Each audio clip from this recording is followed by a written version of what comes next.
Seguidamente vamos a tener una charla acerca de conservación de forrajes a cargo del señor Guillermo Pérez de la UTN. Don Guillermo Pérez es máster en gestión de la innovación tecnológica de la Universidad Nacional de Costa Rica.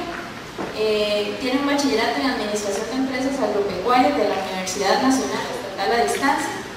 También ha sido profesor e investigador con énfasis en el tema de forrajes tropicales como parte del equipo de proyectos regionales de Tropileche y el IRRI, también de la Corporación de Fomento Ganadero y las antiguas escuelas centroamericanas de ganadería.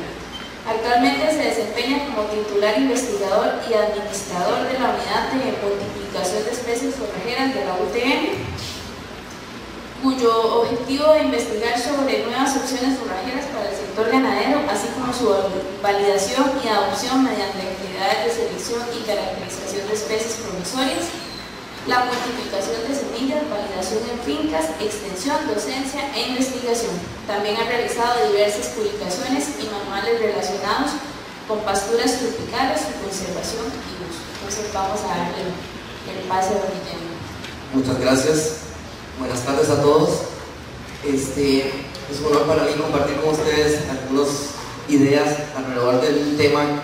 Igualmente es una tecnología que no es nueva, que es vieja, y que cuando se me planteó la necesidad de hablar al respecto, se me ocurrió la idea de enfocarlo desde el punto de vista práctico y estratégico. Y en el caso particular del compañero que me precedió, considero que esto viene siendo entonces un tipo de alternativa de agua verde que es muy importante considerar en la alimentación animal. El objetivo entonces de este ratito es establecer elementos estratégicos prácticos para la tecnología del ensilado como una herramienta innovadora que mejore nuestros sistemas productivos. En el sentido de que buscamos que el animal gane en el sentido de que se alimente bien, de que se nutra bien, y por lo tanto si él gana, tiene una influencia directa sobre el ganadero en el sentido que él va a tener una retribución en productividad de ese animal y por lo tanto él también debería de ganar. Entonces la idea es mantener una relación ganar-ganar. Dentro de los valores estratégicos del ensilado tenemos que nos colabora en el tema del cambio climático, tiene elementos tanto ventajosos como no. Hay etapas claves en el proceso que vamos a realizar. Hay muchos tipos de forrajes y otros alimentos que no son forrajes que pueden ser conservados por esta técnica. Nos aporta al manejo de las pasturas porque nos permite manejar cargas animales dependiendo de la disponibilidad del forraje. Hay muchas alternativas, los costos también que se manejan a nivel de ensilado son muy variables y es una opción que, a diferencia de los países de clima templado que tienen una época donde todo se congela, que si no guardan forraje y que en la mayoría de los casos lo hacen a nivel de ensilado, los animales morirían de hambre, se quedarían sin comida.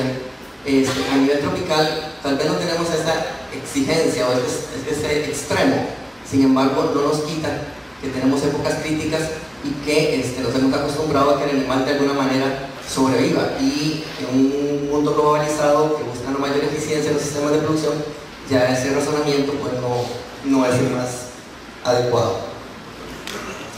En esta lámina podemos ver el tema del cambio climático.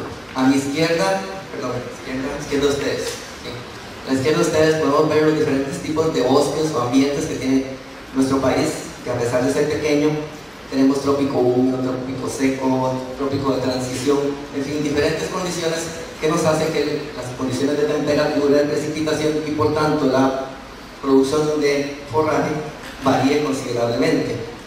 En el otro es el Comité Regional de Recursos Hídricos 2015, que hace una proyección en los meses de agosto y octubre, en donde se indica las condiciones normales, probabilidad normal, alta y baja, de que la precipitación se mantenga o se dé. En este caso podemos ver cómo toda la vertiente pacífica del istmo va a tener una tendencia hacia la baja, o sea, va a haber menos agua.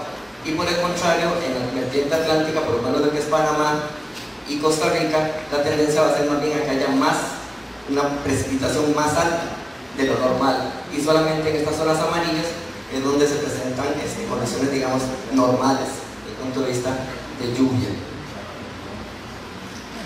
Estas son las noticias medios electrónicos, pero que también los otros medios televisivos y escritos difundieron ampliamente, donde tenemos que el gobierno de Costa Rica destina 16.7 millones de dólares. Eso es tamaño poquillo, creo que es un poquillo más que el gordo navideño este año, en heno y melaza para sostener el ganado.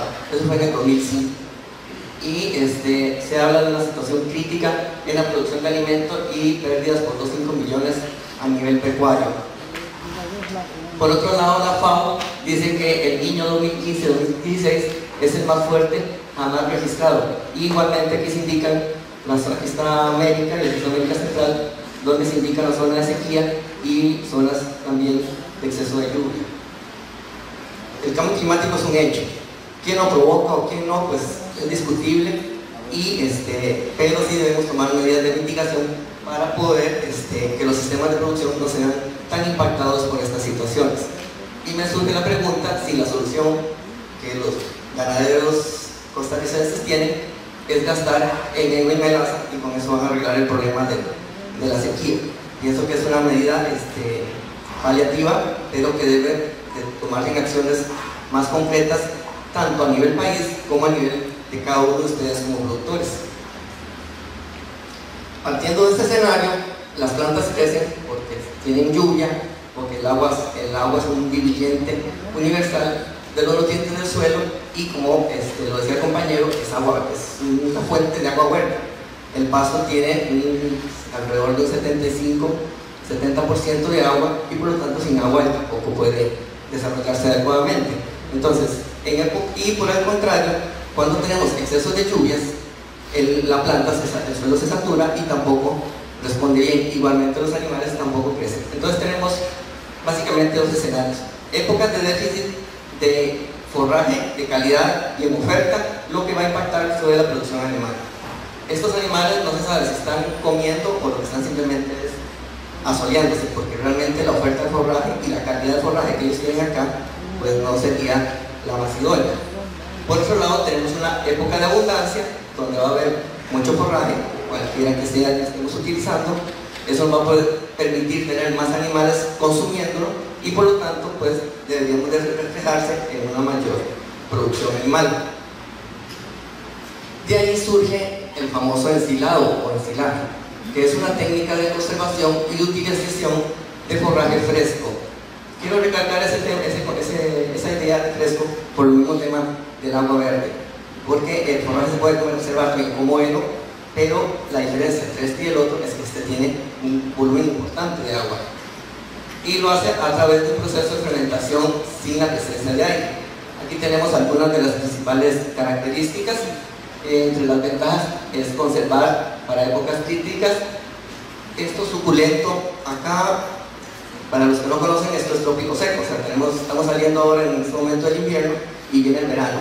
En teoría, de aquí hasta mayo no debería llover, entonces todo se va a ir secando paulatinamente.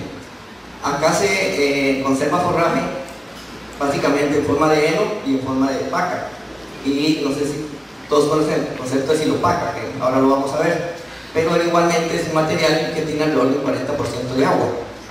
Y aquí se hacen, de la misma forraje, se hacen los dos productos, heno y silopaca. Pero a la hora que usted lo ofrece al animal en el campo, la respuesta del animal es muy diferente. O sea, una vaca acá con 35-40 grados centígrados, usted le ofrece heno en el verano, pues obviamente si tiene hambre lo va a tener que consumir, pero el consumo de ella es mucho más limitado. Mientras que si le ofrece un ensilado o un enelaje que está húmedo, vieran que automáticamente el animal lo consume sin ningún problema. Entonces de ahí la importancia de tener materiales suculentos. Puede aportar a la calidad de la dieta. Obviamente es mejor prevenir que curar. Un animal débil o sin comida va a producir mucho menos y volver a recuperar esa producción va a ser muy difícil. Entonces, en la medida en que el animal esté bien alimentado, el ensilaje nos contribuye a eso. Nos permite aumentar la carga animal y es un tema de seguridad alimentaria. Si yo tengo el forraje para mis animales, no dependo de terceros, no dependo de insumos que tenga que comprar o que en algún momento no pueda conseguir. Dentro de las desventajas es que se requiere una importante demanda de mano de obra y equipo durante el proceso que debe ser continuo. Hay riesgo de pérdidas si no se desarrolla el proceso adecuadamente. Las que se hacen solamente a base de algunas gramíneas tienden a tener un bajo nivel de proteína, se requieren en algunos casos aditivos, y el tema de hacer un uso adecuado de los residuos, principalmente el plástico, que es el material que más comúnmente se utiliza para sellar el material. Aquí tenemos las principales etapas del proceso, desde la selección del material, la fase donde se va elaborando el ensilado, se va llenando, se va perdiendo el oxígeno y se va metiendo el material picado, la parte fermentativa con las bacterias y la formación del ácido, hasta que ya el material se conserva y puede permanecer ahí por 5 o hasta más años de una manera estable, sin perder calidad. Aquí tenemos la parte de la selección del material, donde esto es importante, la planificación. Si usted sabe que viene un verano, que tiene X cantidad de animales y que no va a haber forraje, pues usted tiene que estimar qué sería el material que usted ocupa para subsanar esa deficiencia. ¿La va a producir usted mismo o se la va a comprar a un tercero? Entonces, en base a esa planificación, usted debe organizarse. Luego, va a ser un zacate, una gramínea o una leguminosa. Va a ser un material anual o perenne, o sea, es un cultivo que yo siembro, cosecho una vez y se terminó, o es parte de un cultivo que puedo obtener X cantidad de cosechas en el mismo momento. Con respecto a la calidad, el tonelaje es sumamente importante. Por mi experiencia acá, por ejemplo, con maíz, no es lo mismo la siembra en mayo que la siembra en agosto, desde el punto de vista de tonelaje. Las horas luz, la precipitación varía y el tonelaje es mucho más alto en el primer semestre del invierno, perdón, la primera parte del invierno que la segunda. Obviamente eso no aplica para todas las regiones del país, pero sí es importante que determinen en qué época del año es donde ustedes el clima les va a favorecer para obtener un mayor tonelaje, lo que significa reducción de costos.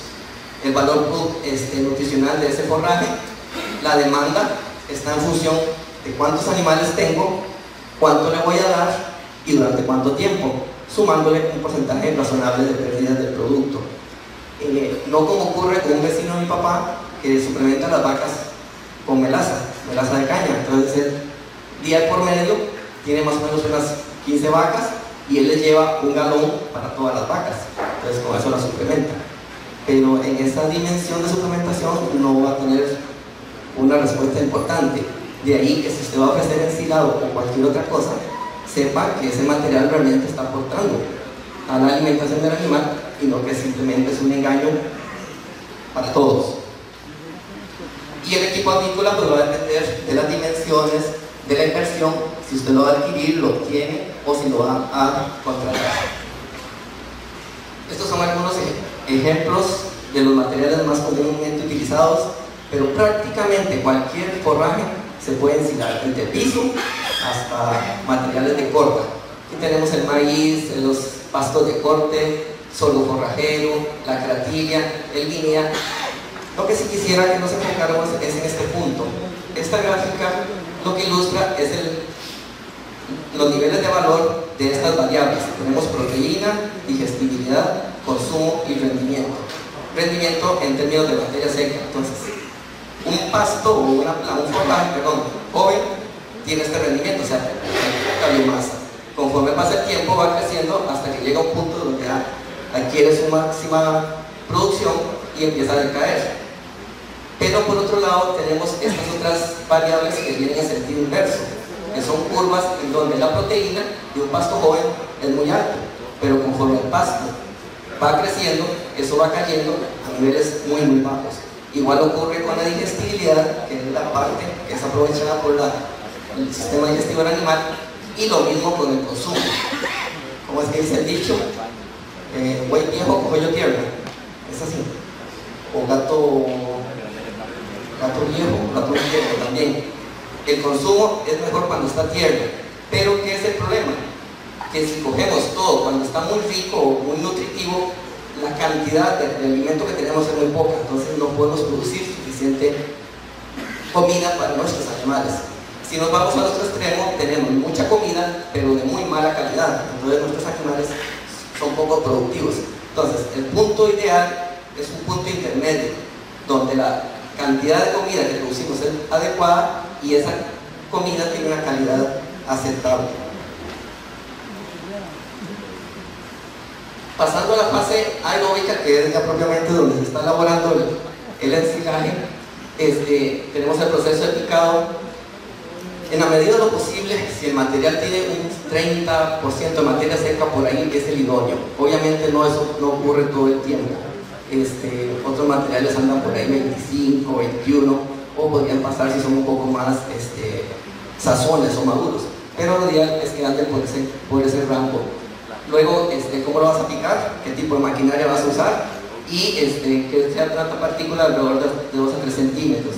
La compactación se hace en capas de 50 centímetros y si se hace bien, puedes estar acumulando alrededor de 700 kilos de forraje fresco por metro cúbico ya una vez compactado en el silo. En este proceso lo que buscamos es quitar el oxígeno porque las bacterias que queremos que se fermenten, que se multipliquen, crecen en un ambiente sin oxígeno. Y inicialmente el material puede tener un pH como alrededor de 6. Aquí también se pueden agregar aditivos como melaza o inoculantes bacteriales.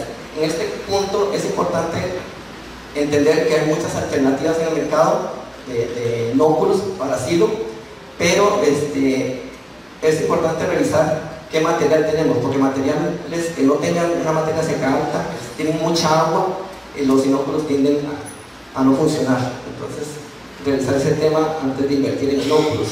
También se pueden aplicar harinas de maíz molido, semolina, algunas otras cosas. También hidróxido de sodio o ácido fosfórico.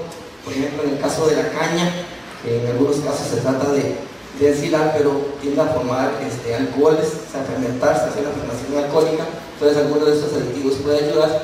Y el tema de la urea como nitrógeno no proteico, que también puede aportar a mejorar el nivel de proteína del ensilado. Aquí tenemos algunos ejemplos de silos.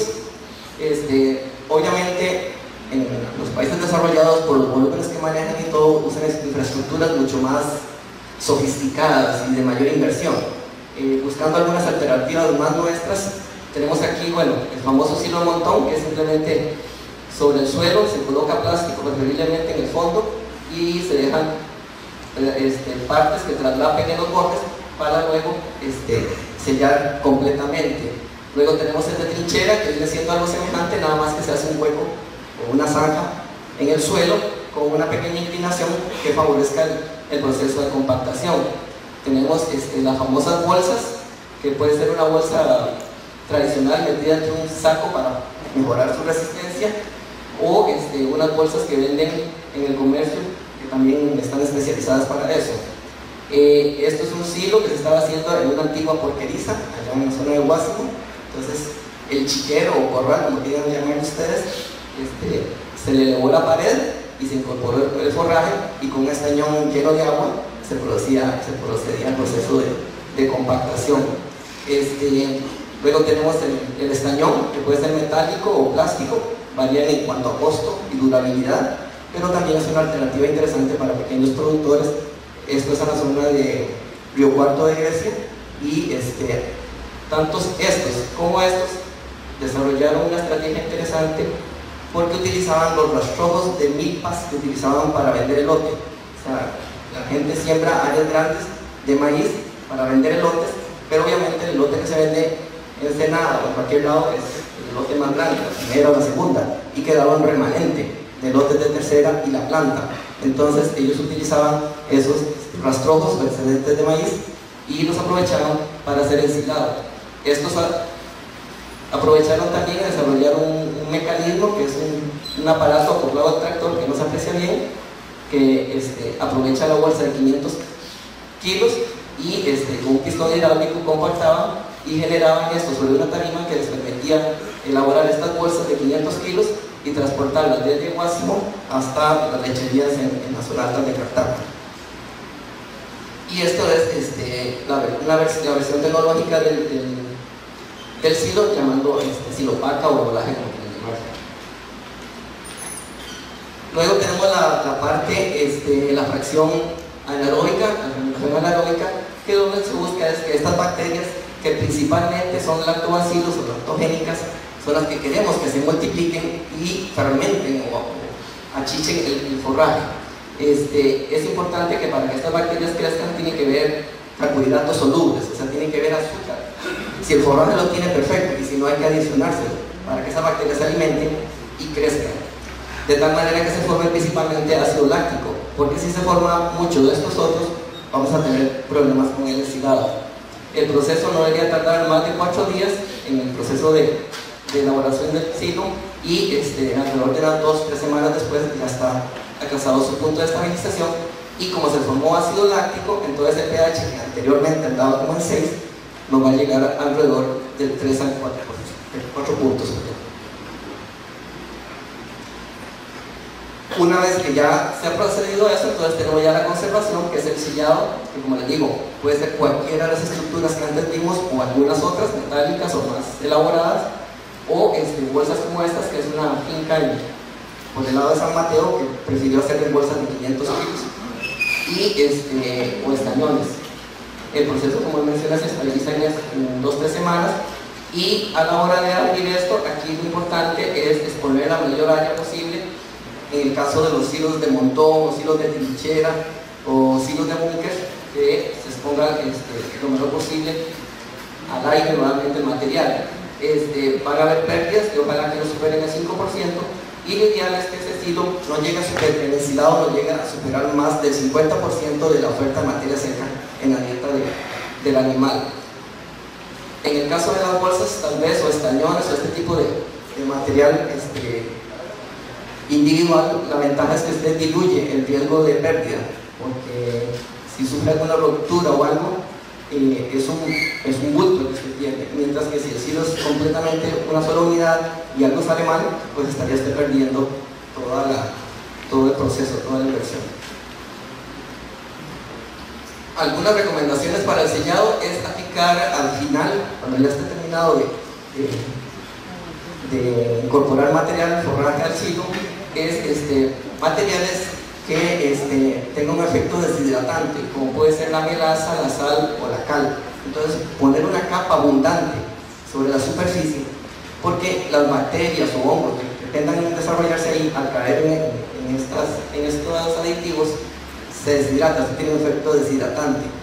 O sea, ustedes en una sal nunca han visto un montón de hongos o una pudrición, o en una tapa de dulce tampoco han visto que desarrolla un montón de cosas a pesar de que está a la intemperie. Entonces, esos materiales tienen un efecto deshidratante que ayuda a reducir la incidencia de microorganismos no deseados.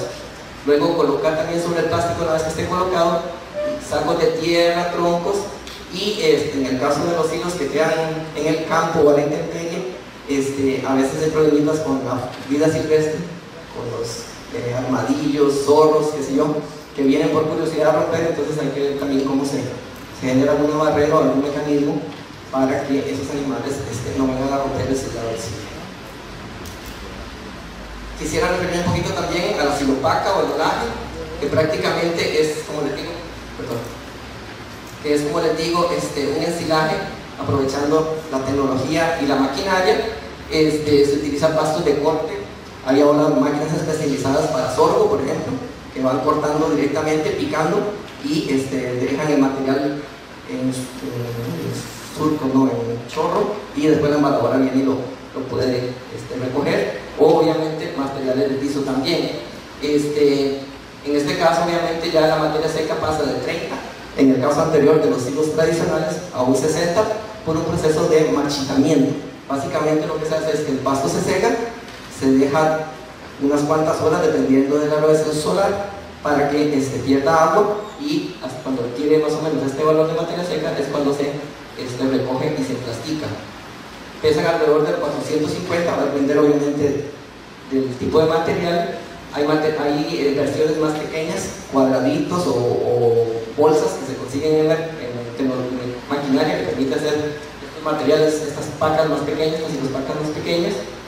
A nivel de Guanacaste, por ejemplo, en la zona de la península, en Nicoya, se da el servicio de elaboración de silopaca. Entonces yo tengo mi potrero, lo desocupo, ojalá idóneamente lo haya fertilizado de unos 35 días más o menos, y vienen y por 15.000, 13.000 colones me hacen el servicio de embalado. Entonces es una alternativa interesante y yo lo invierto en comprar maquinaria. Si quisiera comprarla, el costo varía de 25 a 35 mil pesos dependiendo de qué tipo de material está dentro de este paquete. Hay un problemita ahí. ¿Qué hacemos con ese plástico una vez que se aprovecha el forraje? Depositarlo adecuadamente. Y el tema de la calidad, que es algo también que es sellado, cómo logra usted determinar qué es lo que está comprando o lo que está hasta que no lo abra o lo suministre. En este sentido hay tres puntos importantes a nivel de calidad. Uno tiene que ver con el aspecto nutricional, otro con el aspecto sanitario y otro con el aspecto sensorial.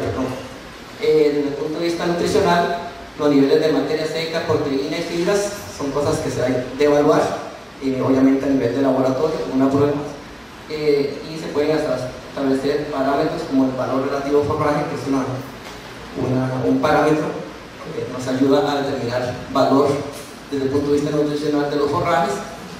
Desde el punto de vista sanitario, las aflatoxinas o micotoxinas también se pueden desarrollar en el silo, son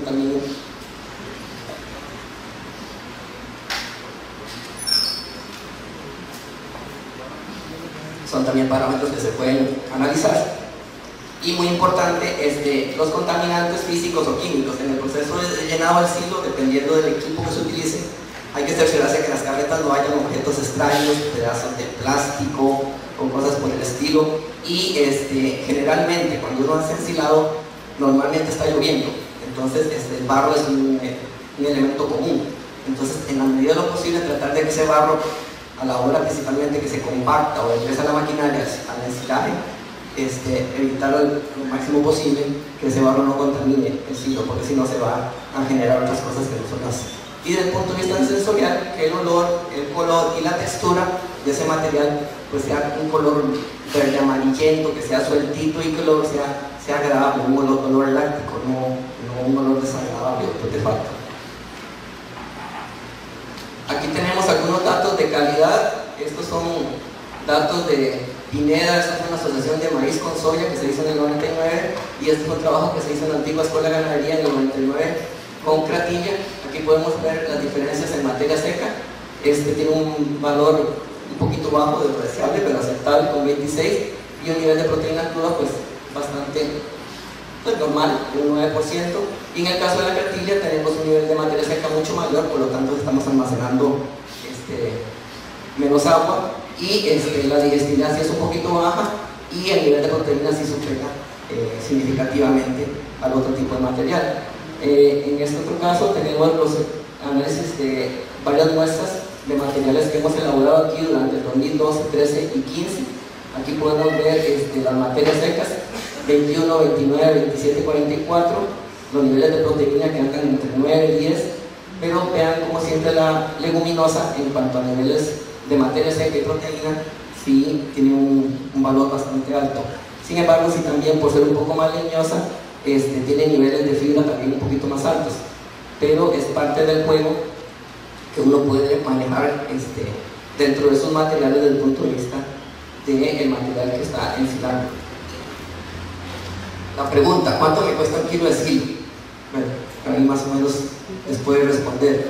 Esto es un trabajo en Villegas Arce en el 2015, sin embargo son datos de Cartago, Alajuela y Heredia, diferentes lecherías, donde ellos hicieron un trabajo de investigar los silos que se elaboraban, los diferentes tipos de silo y más o menos cuánto costaba.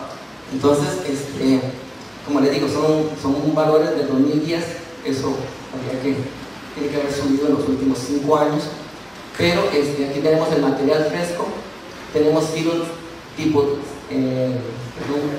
trinchera, tipo montón, chorizo. Es una maquinaria que va alimentando una bolsa grande con una especie de mortadela grandote, y tenemos las bolsas, la bolsa pequeña de 100 kilos y la bolsa más, de 100 kilos y la bolsa más grande de 500 kilogramos.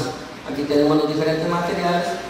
Podemos rescatar el hecho de que los materiales como el maíz y el sorgo, que son anuales, o sea, es una sola siembra que demanda mano de obra, fertilizante y otras cosas, tienen unos valores un poquito más altos, 24, 38, 68, comparado con materiales de piso, como todos los forrajes de piso, como puede ser el Kikuyo, la Estrella, que andan en 8, 14, 6, 7. Entonces, como les digo, es un juego de qué quiero yo implementar en mi finca, y el costo de producción va a variar muchísimo de finca en finca, dependiendo de las condiciones que tenga. Por ejemplo, este es un trabajito que se hizo acá en la UTR, con un silo de montón pequeñito de unas 4 toneladas en el año 2014, y el costo salió bastante alto, casi 100 colones, pero el costo que se estimó por la mano de obra fue de 2.000 colones, porque la cartilla hay que cortarla manualmente. Entonces eso es lo que afecta a nivel de costos. Y en este otro caso es una finca en San Mateo, que era una leguminosa que se ensiló a nivel de bolsa 500 kilos, y el productor estimó un costo de 58 colones.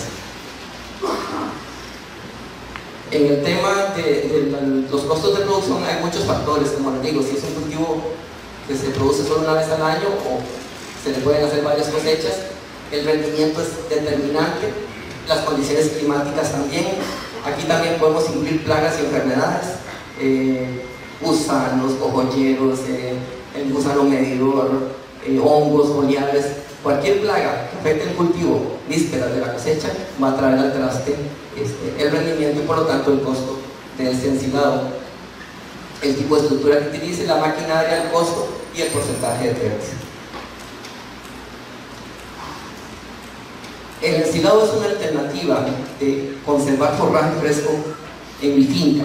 Sin embargo, si yo hago eso muy bien, pero dejo las otras cosas de lado, no habré ganado mucho. Desde un punto de vista sistémico, un sistema de producción, esto es un trabajo de González acá en el 2005, donde indica todas las interacciones de los diferentes elementos que conforman un sistema de producción. Entonces aquí tenemos forrajes, suelo, mano de obra, infraestructura, las cosas que entran, las cosas que salen. A lo que voy es que el forraje es uno de los elementos del sistema de producción.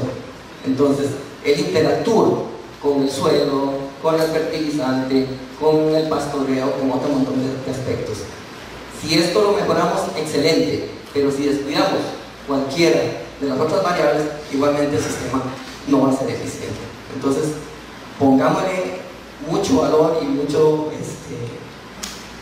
valor al forraje como tal, que es la base de la alimentación, que es el cultivo que un ganadero genera del suelo, pero nunca olvidando que las otras cosas tienen que ir de la mano e interactuar de manera directa o complementaria. Comentarios como para ir cerrando. Hay que adaptar y adoptar la tecnología deseada. Este rollo es muy viejo, viene desde hace años.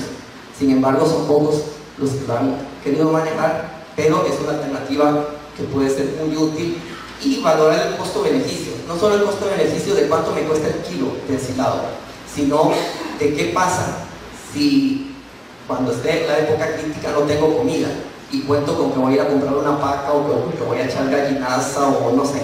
Entonces, ¿cuál es el costo de oportunidad? ¿Dependo de terceros o me aseguro desde ya la alimentación de mis animales? El ensilado es un alimento que puede aportar a la dieta del animal. O sea, es un alimento más, pero no debería de ser el único, porque, como ya hemos visto, tiene un costo importante. También puede contribuir a mitigar los efectos de cambio climático, mejorar la productividad animal y aportar a la reducción de gases de efecto invernadero. Es conocido que entre mejor se alimente el animal, menos peditos, menos gas metano va a producir en el tiempo y por hectárea. Entonces, con este rollo también que los ganaderos tenemos culpa de que el mundo se esté calentando, pues entonces alimentarlos bien ayuda a mejorar eso. Esto es muy importante, ningún aditivo puede sustituir el manejo del proceso de ensilado. Usted puede echarle lo que quiera al silo, adentro. Tenga cuidado, porque no es tan sencillo, porque puede favorecer o no el proceso de fermentación. Pero lo más importante aquí es que usted valore, por ejemplo, se me ocurre semolina. A alguien se le ocurra que quiere echarle semolina al ensilado. valores si es mejor incorporarlo dentro del silo con los riesgos que le pueda incurrir en el proceso de fermentación, o si es mejor ensilar como tal, y a la hora que usted ofrece la dieta al animal, ofrece el ensilaje más el medio kilo, por lo que le iba a echar de semolina directamente en la canoa al animal en el momento en que lo está alimentando. Entonces, de ahí la importancia de no querer como generar toda la dieta en el silo, sino que el silo en sí es un proceso que hay que manejar bien, y entre más sencillo sea, hay menos riesgo de afectarlo. Los costos de producción son muy variables, como hemos hablado, dependiendo del sistema de producción y las condiciones que tengamos. Es muy importante planificar la cantidad y calidad de este material con que vamos a contar. Y quiero citar al doctor Mario Herrero en una conferencia en Francia en este año, en marzo, sobre agricultura climáticamente inteligente, que dijo: la limitante de la ganadería hacia una ganadería climáticamente inteligente no es la disponibilidad de tecnologías, ya que se ha hecho mucho énfasis en aspectos biofísicos. La limitante está en la adopción. Entonces, otra vez el mismo rollo. O sea, seguimos hablando de cosas, pero necesitamos ponerlas en práctica y aprender sobre la marcha, porque no por el hecho de aprender significa que vamos a tener éxito en la primera. Para terminar, un par de pensamientos. Dice: mucha gente pequeña en muchos lugares pequeños hará cosas pequeñas que transformarán el mundo. Leo Buscaglia. Y este es el amigo dueño de Facebook, vale más que todas las PIC de Centroamérica juntas, yo creo, que dice: hecho es mejor que perfecto. O sea, yo los invito hoy a que aquellos que no han tenido experiencia con el silo lo intenten. Si fracasan, el fracaso es la mejor manera de no cometer error dos veces. Si fracasaron, averigüen por qué fracasaron, pero no abandonen el barco. De mi parte les agradezco mucho la atención y estamos para servirles.